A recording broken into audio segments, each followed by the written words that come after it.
Amigos on the screen. And there they go. Quick Draw McDraw got us again. Ben, our producer for the evening. That is Ben Bell, our producer. Welcome, everybody, to Humpday Happy Hour, hosted by Dennis in the Know. This is the webcast where dentistry meets real talk, real news, and just the right amount of sarcasm. We are pulling back the curtain on the industry. We're talking to the experts, the educators, the innovators, and the everyday clinicians who are out there doing the work. There's no fluff, there's no filter, and there's definitely no sales pitches disguised as education. If it's happening in dentistry, from the clinical insights to regulatory curveballs, or maybe it's the latest scandal at the ADA, we are probably already talking about it. And yes, we are bringing the goods. It doesn't matter if you're a seasoned doc or anyone in the dental industry for that matter. Maybe you're a curious consumer, or maybe you're just here for the banter. We welcome you all to the show, because around here, we're not just in the loop. We are in the know. Hey, everyone. I am Dr. Jeff Horowitz. I am accompanied by my amazing friends and amazing clinicians and amazing educators, Dr. Chad Duplantis and Dr. Jennifer Bell. The three of us created this humble little platform to make the dental world just a little bit smaller, but a lot more fun.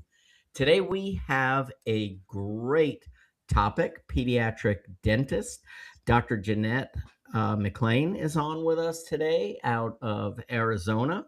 Really excited to talk about maybe putting the drill up more than we used to think about putting the drill up. So love this topic. Love to talk about the people who save our hides by seeing some of the kids that we are not always so excited to see. So just really looking forward to talking to Jeanette. And just want to say thanks for being with us, and hello to my friends. How are you doing? Hi, friends. Oh, Chad looks How so is everybody? zen.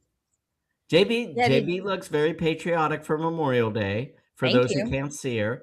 And Chad looks like he took 4 Valium or something. I don't know. Did he have a pediatric dentist sedate him before he came on tonight? Yeah, what's going It's on been a there, very Chad? You long look so week. mellow. It's just been a very long week. I mean, it's just been exhausting. So it's good, but it's a long week. We're Did you only have an a hour past massage your before you bedtime. came on? Do what now? Did you have a massage before you're chill? Did you do the dirty? Dude, I have not had a massage. I've not done the dirty. My back is killing me. My shoulders are killing me, but that's okay. It's all good. I'm okay. here. It's okay. I was racing to get here. I am good. All good. Okay. Well, How it's are you? good to see you both. You as well. Hey guys, Yeah. we're Yo. 10 days out from the early bird deadline being over. Should we talk about it? Yeah, let's do it. Let's do it. So, for those who don't know, we are hosting our first in-person dental education event, but this isn't going to be, tell them guys, this isn't going to be your average, let's No. get together and cram a bunch of CE hours in one No. weekend. We Yep. are going to have some fun. We're and going to gonna have a some ton of fun, incredible live music, education. evening events, the education. I mean, guys, we got Doug Thompson coming in. Yeah. I geek out over his This is content. a functional extravaganza. We Right. are starting with the body. That's where Doug Thompson is going to lead us off, talking about the oral systemic connection and giving us a great lead in to talk about how airway, TMJ, orthodontics, and bringing that all into context by talking about the restorative work that comes after you've made the assessment about all of the things I've just mentioned. So we really put some time into planning this, and we hope you will join us. It will be just a ton of fun, and it's going to be in my backyard in Murrells Inlet, which I'm excited about. So we've got some inside stuff planned. Wait a second. It's in your backyard? It's in my backyard, literally. Literally Yeah. in your backyard. I Yeah. didn't sign up for that. Bring Yeah. your trunks. Are there tomato plants in the backyard? What's that? Are there tomato plants in the There backyard? are peaches. Tomatoes are back there. Peaches. Peaches is no longer, but the tomatoes still linger. Peaches. Wait, are you? Peaches. Wait, hold up. Hold on, Jeff. Jeff, you got to tell the story. I'm sorry. So yeah, so we have all these tomato plants back there because we used to feed Peaches, who was the 350-pound pot-bellied pig that used to live in my backyard, and unfortunately for a little while in my home. And yeah. Maybe you don't know this. I know all about peaches, but I don't know about these tomato plants. But I've well, already kind of done my deductive we're gonna reasoning. bring my son. I Luke already have Horowitz. deduced. Yeah, we're gonna bring my son Luke Horowitz on, who bequeathed Peaches to us. But anyway, we used to feed Peaches. Loved tomatoes, and Peaches would eat those tomatoes, and she would void said tomatoes all over the yard, and all of her little void areas would create a circle of life where we would get new tomatoes to feed Peaches. Many of those tomatoes still living today. So the moral of the story is, don't eat a tomato sandwich from Jeff's house. JB loves a tomato sandwich. Yeah, like, for sure. Oh, hey, do y'all want a BLT? Oh, yeah. Peaches died last year and we're eating her shit. Yeah. Sign me up. Yeah. And she's the B. Exactly. That's what I'm saying. That's ironic. She's the B and the T. It's I don't know what to say. That's welcome to Merle's. Welcome to Conway, South Carolina, home of Vanna White and the Peaches BLT. The Peaches BLT, Peaches Corner.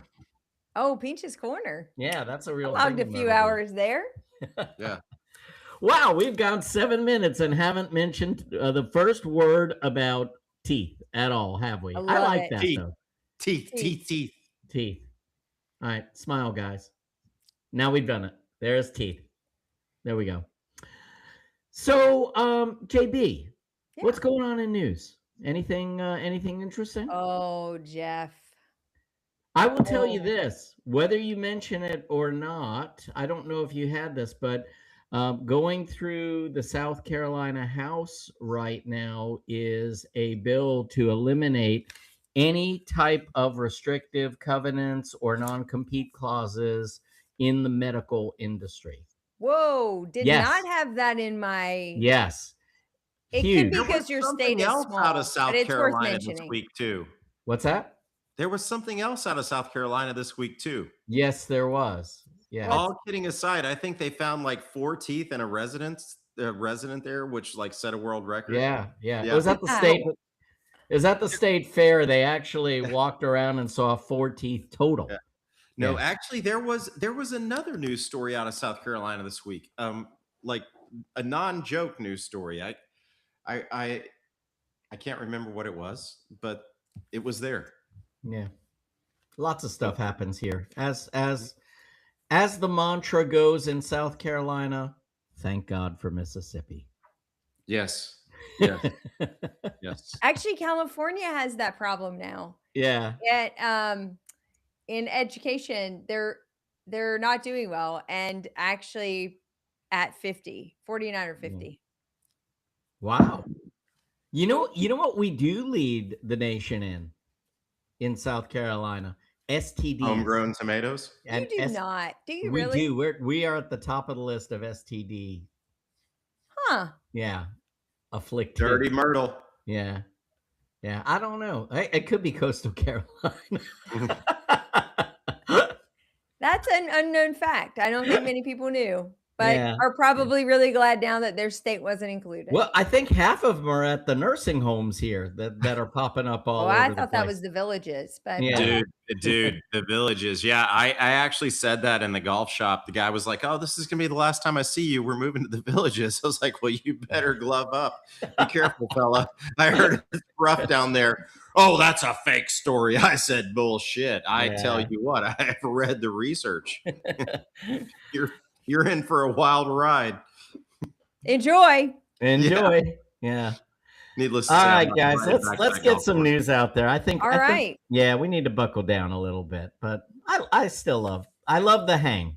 So, Same. You ready? okay. All right, do it.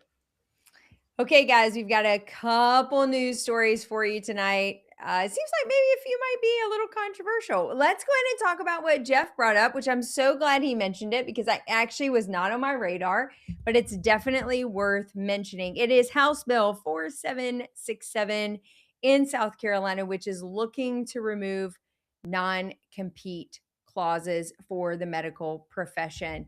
I love this. And I love, you'll remember there was a federal move for that to happen and it ended up being overturned. So I love that states are now looking at it independently to say, look, one easy way to solve a workforce issue is to eliminate this competitive structure that exists in our contracts for medical providers. If they want to leave a group practice and go start their own, if they want to move to a geography outside of a practice where they sold or whatever it is that they want to do, that they should have freedom to do that. And there should be plenty of work for all of us because after all, last I heard, most areas suffer a workforce challenge and need more qualified dentists to do dentistry.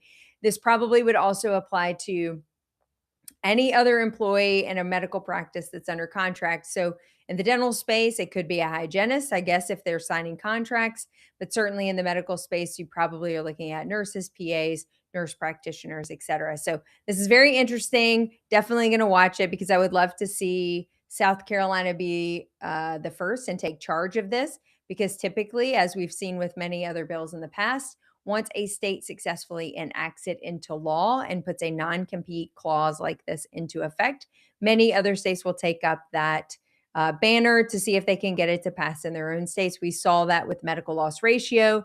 It took Massachusetts to carry it across the line. And once they did, we saw 10 other states pick it up pretty fast. So maybe this is now a state's issue and not a federal issue. Good luck, South Carolina.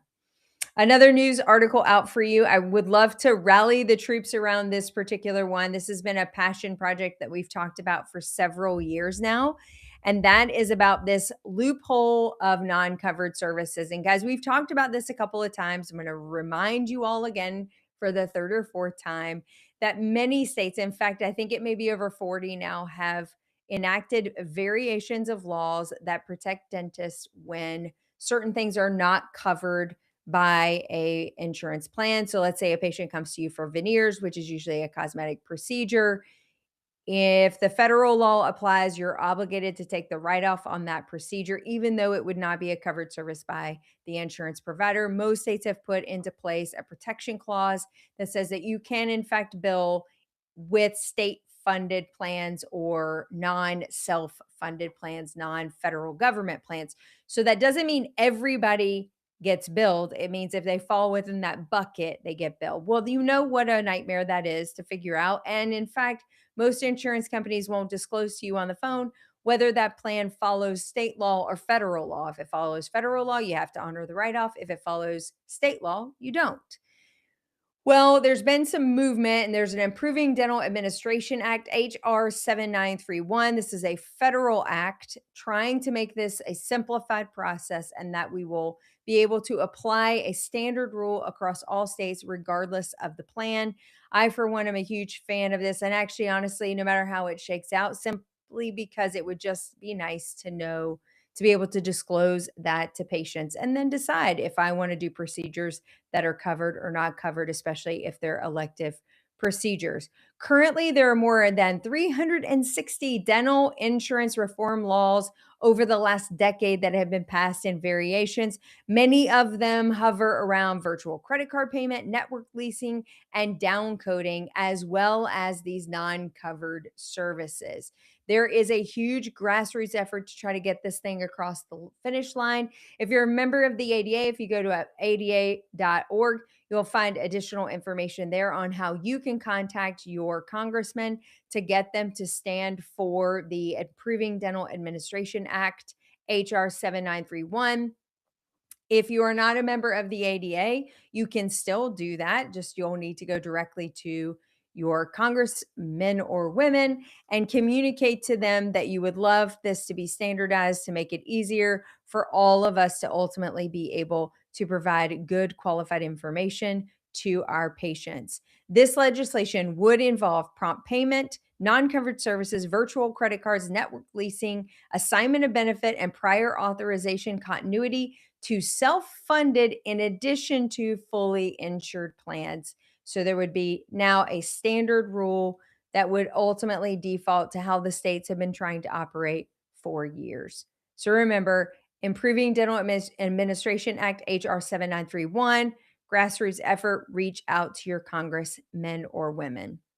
The last thing I'm going to close with is the controversial one, I think, simply because we here at Dentists in the Know are a big fan of functional dentistry, as evidenced by our desire to host our first functional symposium in November in Murrells Inlet to talk about all things systemic, airway, TMD, rehabilitation, and support of those patients. The AAO is doubling down on the fact that they may or may not believe certain aspects of what general dentists seem to be supporting pretty strongly. I got to be honest, I was a little disappointed to see the paper come out. And I've listened to a couple folks and a phenomenal podcast, which I'm really hoping we can get that individual on. I would love to dive deeper into his analysis. He's got the receipts and he's done the homework. You know, for many of us, it's the gut feel. It's what we see as GPs as we practice on patients for the duration of their life here on earth. We see the good, bad, and the ugly of how it all comes out in the wash and how these patients get healthy and sick throughout their lifetime. It would be really helpful if we as a dental profession could get on the same page and be collectively providing a similar message to our patients. And I'll leave it at that. But I would love to get some of our friends on who are pretty passionate about GPs and orthodontists working together to support healthy airways, healthy mandibles, healthy maxillas, and healthy palates for the benefit long-term of the patient. Hate me if you will, but I'm only interested in what is best for the patient. And with that, that's the news. Oh, Ben is quick, man. Like literally, we're heading into Memorial Day weekend and people are like not wanting to stir the pot too much before they go on vacay. So I hear you. Not me though. I talk about the AAO, so clearly I'm not concerned. Yeah, that's fine though. And I am working on a couple of special guests to kind of cover. I really want to have a deep dive on this one. Yeah, I agree. I'm all for it. I think that's a great idea. Well, we have an amazing guest who's going to introduce her because we made her wait. I'm happy to. Will you I do would that? love for you to. Yeah. That'd be great. I'm very excited. Very excited. Yes. Are you ready? Yes. All right, Ready, guys, set. please join us. So we made a friend in Cabo. We made a couple friends actually because Ada and Don Metcalf always bring amazing speakers to their annual Aspire meeting, hoping to see everybody again there next year in 2027. And lucky for us, some of the new speakers that we had at Aspire this year, we had never met. And so it was a great opportunity to start to get to know people and bring on new guests for our podcasting friends. So Dr. Jeanette MacLean practices in Phoenix, Arizona, and she's coming on tonight to talk to us about non-invasive pediatric dentistry and maybe some of the updated techniques in pediatric dentistry, because frankly, some of us practice more pediatrics than others, but I think we could all use a little crash course in pediatric dentistry. Where are we today? What are we doing that we were taught in dental school? What do we not do anymore that we were taught in dental school? Because there's got to be some variation. We've definitely seen it in the GP world because any dentist needs to be prepared for coming forward with new techniques. And do you want me to, hey, Ben, pop up. Hey, Ben, how you doing? Okay, so why don't we do this? Let's go ahead and end the live. I do, I see it. Yeah, we got the pop up there.